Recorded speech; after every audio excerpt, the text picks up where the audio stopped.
যুবকের মধ্যে যদি চলে আসে, ওই যুবক একজন আদর্শ যুবক হয়ে যাবে। নবীজির চরিত্র যদি কোনো যুবক গঠন করে, নবীজির চরিত্র যদি কোনো যুবক গ্রহণ করে নেয়, ওই যুবক একজন আদর্শ যুবকে পরিণত হবে।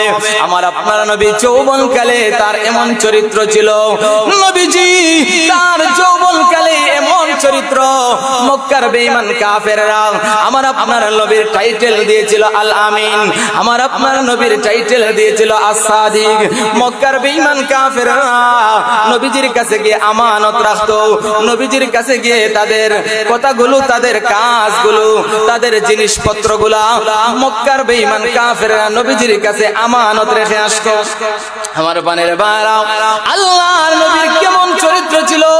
আম্মা জান খাদিজাতুল কুবরা রাদিয়াল্লাহু তাআলা আনহা বলেন, নবীজির উপর যখন ওহী নাযিল হয়ে গেল, ওহী নাযিল হওয়ার পরে আল্লাহর নবীর শরীর দিয়া ঘাম বাইর হওয়া শুরু হয়ে যায়, নবীজির মধ্যে ঝড় চলে আসে, নবীজির শরীর প্রচন্ড গরম হয়ে যায়, নবীজির শরীর কাঁপতে থাকে।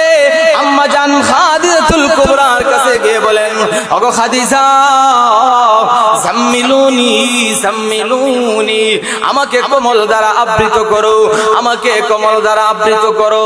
তখন আম্মা জান খাদিজাতুল কুবরা নবীজিকে লক্ষ্য করে একটা কথা বলেছিলেন, ইন্নাকা লাতাসিলুর রাহিমা ওয়া তাহমিলুল কাল্লা ওয়া তাকসিবুল মা'দুম। আম্মা জান খাদিজাতুল কুবরা বলেছিলেন, কাল্লা ওয়াল্লাহি লা ইউখজিকাল্লাহু আবাদা। ওগো নবীজি, আপনি টেনশন করবেন না, আপনি ভয় করবেন না, মহান আল্লাহ আপনাকে কখনো বরবাদ করবে না। নবীজি, কেন আল্লাহ আপনাকে বরবাদ করবে না? আপনার মধ্যে কিছু গুণ রয়েছে, আপনার মধ্যে যেই সমস্ত গুণ রয়েছে, এক নাম্বার গুণ হলো ইন্নাকা লাতাসিলুর রাহিমা, আপনি আত্মীয়তার বন্ধন বজায় রাখেন, ওয়া তাহমিলুল কাল্লা, আপনি মানুষের বোঝা বহন করেন, যেই মানুষটা তার বোঝা বহন করতে পারে না, আপনি নিজ দায়িত্বে ওই বোঝাটা আপনি বহন করে দেন। আমার পানের ভাইরা, লক্ষ্য করে দেখুন, আল্লাহর নবী যখন নবুয়ত পাইলেন, মক্কার মধ্যে একটা গুজব শুরু হয়ে গেল।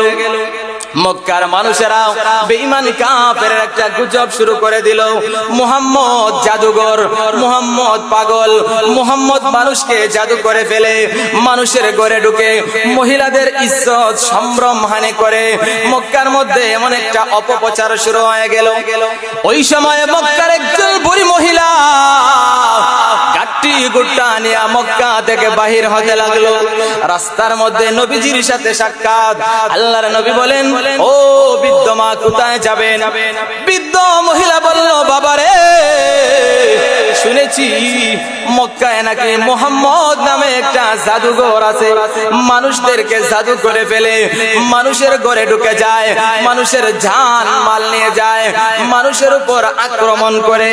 ওই মুহাম্মদের ভয়ে আমি মক্কা ছেড়ে চলে যাইতেছি। তখন আল্লাহর নবী বললেন, ওগো বৃদ্ধ মা, আপনি কি ওই মুহাম্মদকে কখনো দেখেছেন? বৃদ্ধ মহিলা বলে, না না না, আমি কখনো মুহাম্মদকে দেখি নাই, মানুষের মুখ থেকে শুনেছি মুহাম্মদ জাদুঘর, মানুষকে জাদু করে ফেলে। আল্লাহর নবী বললেন, মাগো, আপনি তো বৃদ্ধ মানুষ, আপনি বয়সের বারে খুজু হয়ে গেছেন, ওগো মা, আপনার কাঁধের মধ্যে তো বিশাল গাঁটটি, এই গাঁটটিটা আমার হাতে দিয়ে দাও, আমি আপনাকে আপনার গন্তব্যে নিয়ে পৌঁছে দিব। এজন্য আল্লাহর নবী ওই বৃদ্ধ মহিলার গাঁটটিটা মাথার মধ্যে তুলে নিলেন আর চলতে লাগলেন। নবীজি বৃদ্ধ মহিলার সাথে চলতেছেন। এবার ওই বৃদ্ধ মহিলা বলে, এ কোন যুবক? আমি তাকে চিনি না, সেও আমাকে চিনে না। এমন একজন যুবক যে নাকি আমার গাঁটটিটা মাথায় নিয়ে আমাকে সামনের দিকে আমার গন্তব্যে নিয়ে যাইতেছে। নিঃসন্দেহে এমন যুবক এই দুনিয়ার মধ্যে পাওয়াটা বড় কঠিন। আল্লাহর নবী যখন বৃদ্ধ মহিলাকে নিয়ে গন্তব্যের মধ্যে চলে গেলেন, গন্তব্যে যাওয়ার পরে নবীজি মহিলার গাঁটটি দিয়ে দিলেন। এবার ওই মহিলাকে বললেন, মাগো, আপনি আপনার গন্তব্যে এসে গেছেন, এই নেন আপনার গাঁটটি।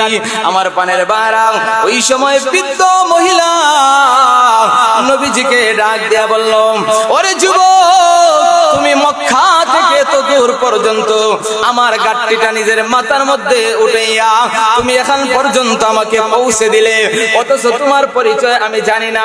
তোমার নাম কি, তোমার বাবার নাম কি, কোনো কিছুই তো আমি জানি না।